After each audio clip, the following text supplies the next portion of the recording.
Votre enfant vient de prendre un jouet des mains de sa sœur.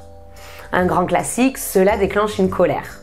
La seule manière de calmer la situation est donc de forcer votre enfant à rendre le jouet. Mais cela est-il vraiment efficace? Comment aider votre enfant à se mettre à la place de sa sœur, à lui permettre de ressentir la frustration, de comprendre la frustration que peut ressentir sa sœur, afin qu'il ait l'envie par lui-même d'arranger la situation? Regardez cette vidéo pour découvrir mes stratégies à appliquer dans de tels moments.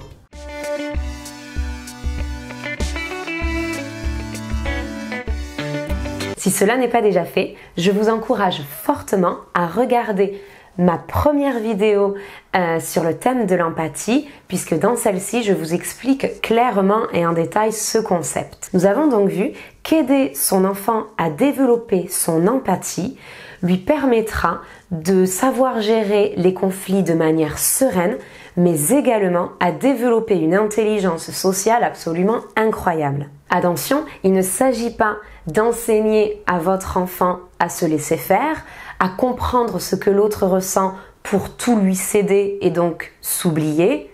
Il s'agit seulement de mieux comprendre nos propres émotions, nos propres besoins, les émotions et les besoins de l'autre, afin de pouvoir trouver des compromis faisant que chacun se sent satisfait. Et pour cela, nous allons donc déjà devoir aider notre enfant à comprendre les émotions, à les maîtriser, à les nommer et à comprendre les sensations qui les accompagnent. Il est impossible pour un enfant de savoir, de comprendre ce que l'autre ressent si lui-même n'est pas à l'aise avec les émotions, si lui-même ne les maîtrise pas. Pour cela, je vous encourage donc à regarder mes 2 vidéos ici sur le thème des émotions et de télécharger gratuitement le document qui les accompagne. Donc une fois que votre enfant a une bonne maîtrise des émotions, que faire lorsque se présente un conflit? Eh bien, le secret, c'est de ne pas attendre, d'agir sur le moment. Le conflit est une opportunité, c'est un moment clé pour s'entraîner au niveau de l'empathie. On a souvent tendance, pour aider nos enfants à comprendre ce que l'autre ressent, à utiliser des termes tels que c'est méchant ce que tu as fait, ce n'est pas très gentil ce que tu dis. Qu'est-ce que tu penses qu'il ressent avec des paroles aussi méchantes?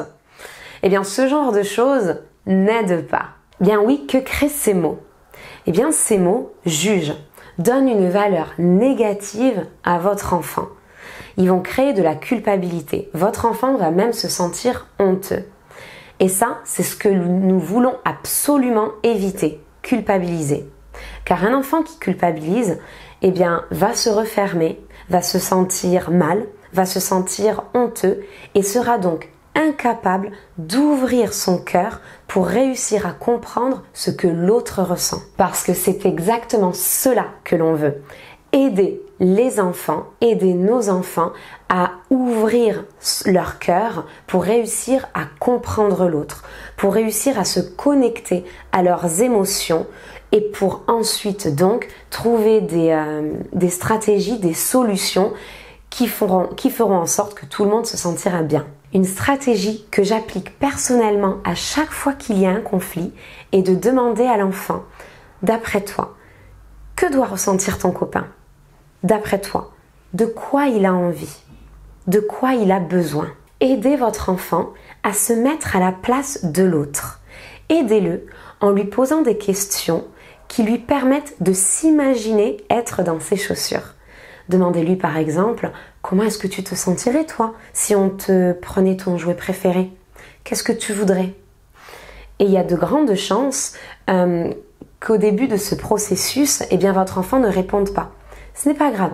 Ne prenez pas plus de 2 minutes pour cela, mais vous pouvez répondre à la place de votre enfant, au moins au début, en lui expliquant que peut-être il sentirait que c'est injuste, peut-être il se sentirait triste ou en colère, peut-être qu'il aurait envie de retrouver son jouet préféré. Incitez-le petit à petit à verbaliser, à exprimer ce qu'il ressentirait. Et petit à petit, même si là, il ne parle pas du tout, dans sa tête, quand un autre conflit arrivera, eh bien, il aura pris l'habitude de se poser ce genre de questions. Faites-le absolument à chaque fois qu'un conflit se présente. Et cela doit se faire en douceur, sans brusquer votre enfant. Et lorsqu'il commence à pouvoir répondre à ce genre de questions, eh bien, entraînez-le, poussez-le à rentrer dans davantage de détails. Qu'est-ce que cet enfant, qu'est-ce que son copain doit trouver injuste? Exactement. Qu'est-ce que lui trouverait injuste exactement? Et l'idéal, bien sûr, lorsqu'il y a eu un conflit entre deux enfants, est de pouvoir poser ces questions aux deux enfants lorsqu'ils sont présents l'un avec l'autre. La règle, par contre, lors de ces échanges-là, est de laisser parler l'enfant, un enfant à la fois, sans le couper, afin de pouvoir libérer la parole, afin de pouvoir l'aider à s'exprimer complètement. Et cela fonctionne. Lorsqu'on commence à mettre en place ces règles petit à petit, les enfants prennent l'habitude de s'écouter mutuellement, même s'il y a des émotions assez désagréables. Et lorsque cette situation idéale se présente, eh bien évidemment, les deux enfants vont pouvoir se répondre mutuellement. C'est-à-dire que si un enfant dit que lui sentirait que c'est injuste ou qu'il se sentirait en colère, si l'autre enfant ne ressent pas ceci mais ressent plutôt de la tristesse, eh bien il va pouvoir le mentionner. Il va pouvoir lui dire « Ben non, en fait moi je suis pas en colère, je suis vraiment déçu ou je suis vraiment triste ». Et donc ils vont pouvoir en temps réel eh bien, se comprendre petit à petit. Mais vraiment la règle principale est de se laisser parler. Le temps est respecté, le temps de parole est respecté pour chacun. Et pour que cela fonctionne, il est nécessaire évidemment que les émotions ne soient pas trop fortes.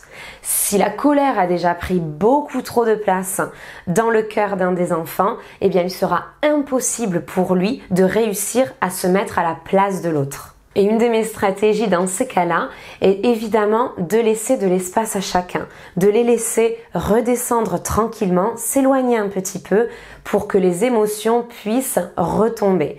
Et ensuite, c'est d'en reparler à chacun de manière séparée. Et si les enfants n'arrivent pas à verbaliser ce qu'ils ressentent ou n'arrivent pas à exprimer avec des mots ce que doit ressentir l'autre, une stratégie qui fonctionne très très bien, eh bien c'est le dessin.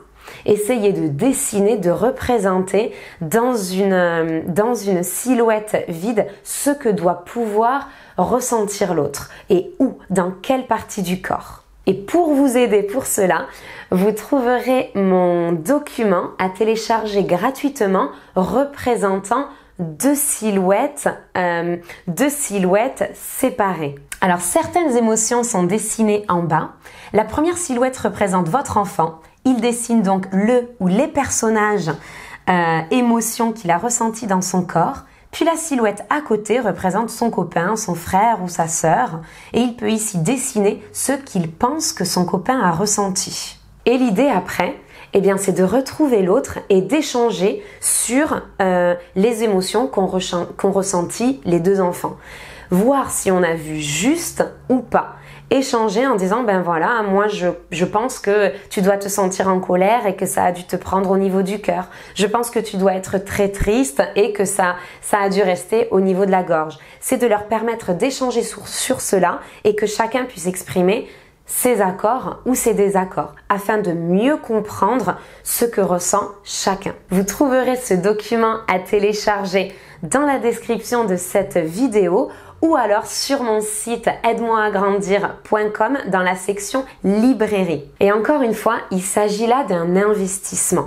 C'est-à-dire que la régularité et la patience que vous mettrez à chaque fois dans la résolution d'un conflit permettra la réussite de ces manières de faire. Et maintenant que nous avons vu comment entraîner son empathie lors d'un moment d'un conflit, en plein cœur d'un conflit, eh bien, voyons maintenant les stratégies et techniques que l'on peut utiliser pour permettre à vos enfants de développer, de muscler leur empathie dans la vie de tous les jours. Est-ce qu'il existe des techniques, des jeux qui leur permettent tous les jours, de faire grandir un petit peu plus cette empathie. C'est dans ma vidéo suivante, dans ma 3e vidéo, donc sur le thème de l'empathie. Si vous avez aimé cette vidéo, n'hésitez pas à l'indiquer en cliquant sur le petit bouton j'aime, à la partager autour de vous et je vous retrouve maintenant tout de suite pour ma nouvelle vidéo.